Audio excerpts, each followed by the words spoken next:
पर चर्चा की, ओम के बारे में समझाया। ईश्वर की उपासना किया करो, परमात्मा का मुख्य नाम और निज नाम ओम है। अब आप कहेंगे ओम क्यों है? अच्छा, ओम को सब मानते हैं या नहीं मानते? आरती गाते हो तो क्या कहते हो? ओम जय जगदीश हरे। मंत्र बोलते हो तो क्या कहते हो? ओम भूर्भुवः स्वः। पंडित जी संकल्प बोलते हैं तो क्या कहते हैं? ओम तत्सत् श्री ब्रह्मणो द्वितीय प्रहलाद। ओम से ही प्रारंभ करते हैं। पर क्या ओम को परमात्मा मानते हैं या और किसी को मानते हैं? ओम को नहीं मानते परमात्मा। कहते हैं ओम नाम है, परमात्मा तो कोई और है।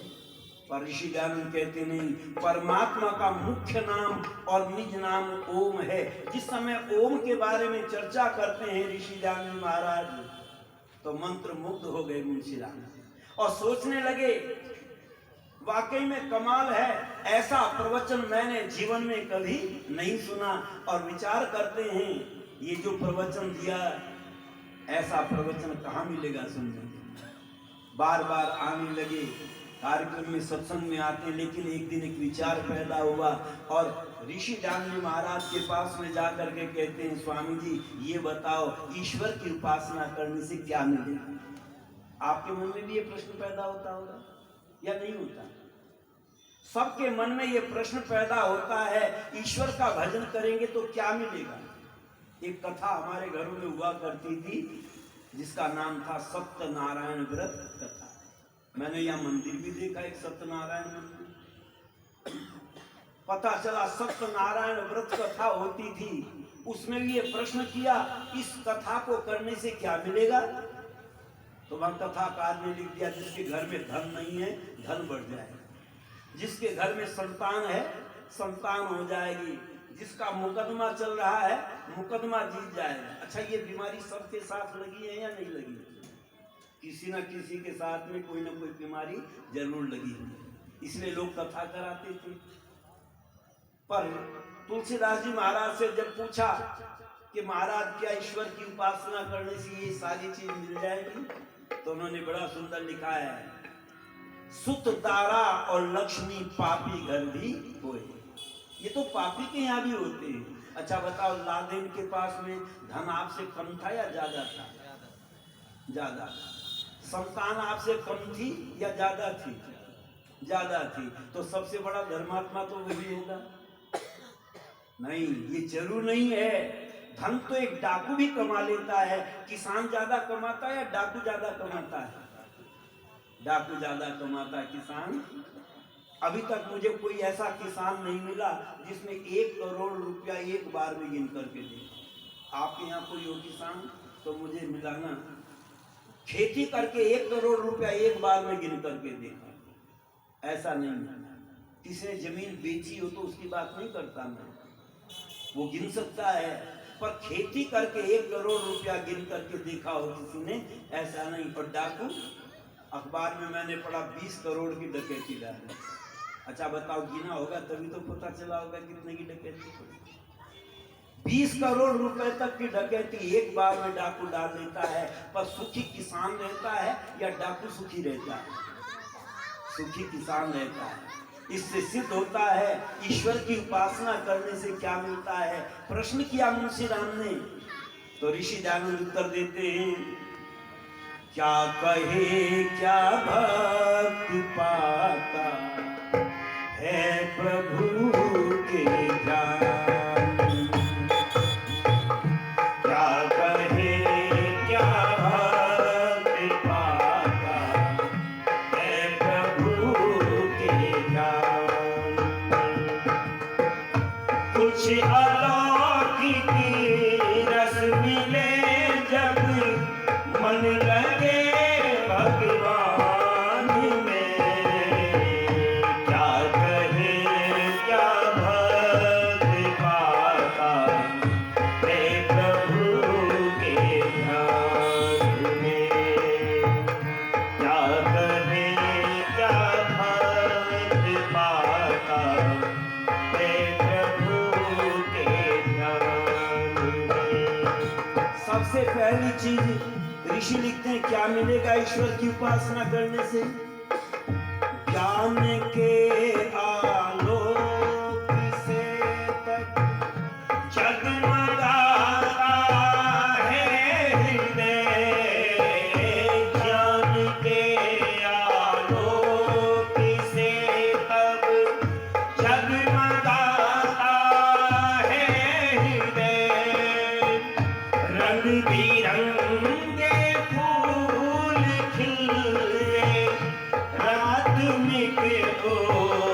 ज्ञान में, क्या कहे क्या भक्ति पाता है प्रभु के ध्यान में।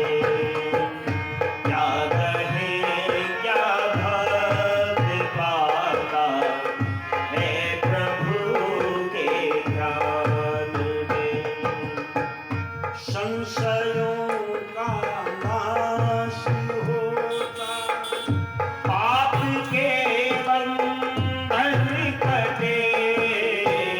संशयों का नाश होता, पाप के बंधन कटे। रघुनाथ का मार्ग मिलता, साधना का मार्ग मिलता।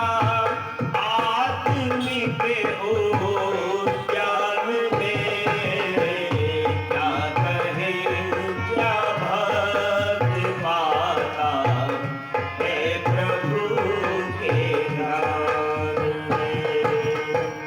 क्या कहे क्या भक्ति पाता है प्रभु के ध्यान में।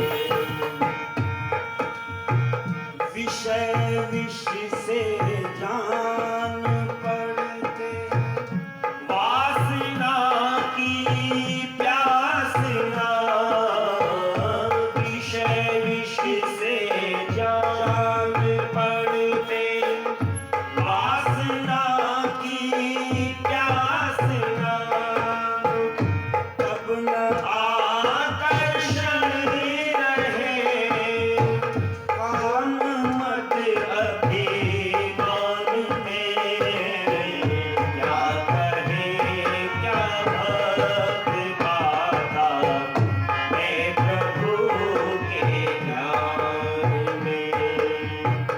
क्या कहे क्या भक्ति पाता है प्रभु के ध्यान में। यूं लगे सर्वत्र ही आनंद वर्षा हो रही। यूं लगे सर्वत्र ही आनंद वर्षा हो रही। भक्ति जब हो मान रहता, ओम के गुण गान में। क्या कहे क्या भक्ति पाता है प्रभु के ध्यान में। क्या कहे क्या भक्ति पाता है प्रभु के ध्यान में। जब मुंशी राम प्रश्न करते हैं, स्वामी जी आपने जो ईश्वर की चर्चा की है, ईश्वर उपासना करने की जो बात करते हो, ईश्वर की उपासना करने से मिलेगा क्या? और ये जो प्रश्न था उसका समाधान ऋषि दान जी महाराज करते हैं। कहते हैं ईश्वर की उपासना करने से ज्ञान की प्राप्ति होती है। एक छोटी सी पुस्तक ऋषि दान जी महाराज लिखते हैं, आपने पढ़ी हो और नहीं पढ़ी तो पढ़ना। उसका नाम है पंच महायज्ञ विधि। पर बीमारी ये आ गई, हमारे यहाँ जो भी जरा सा हवन करना सीख लेता है वो अपनी नई पुस्तक छपवाता है। वो ऋषि दयानंद की पुस्तक नहीं पढ़ता, अपनी छपवाता है। और उसी कारण से नई नई बीमारियां लोगों में पैदा हो गई, अर्थों का अनर्थ होना शुरू हो गया। पर ऋषि दयानंद जी महाराज से जब पूछा, महाराज ये बताओ ईश्वर की उपासना करने से क्या मिलता है, तो लिखते हैं ईश्वर की उपासना से ज्ञान की प्राप्ति, और ज्ञान प्राप्ति से आत्मा की उन्नति, और आत्मा की उन्नति से शरीर की आरोग्यता, और शरीर के सुख से व्यवहार और परमार्थ कार्यों की सिद्धि होना, अर्थात धर्म, अर्थ, काम और मोक्ष ये सिद्ध होते हैं। और इनको प्राप्त करके मनुष्य अपने जीवन में सुख को प्राप्त करता है, अर्थात ईश्वर की उपासना करने से सुख की प्राप्ति होती है। पर सबसे पहले क्या मिलता है?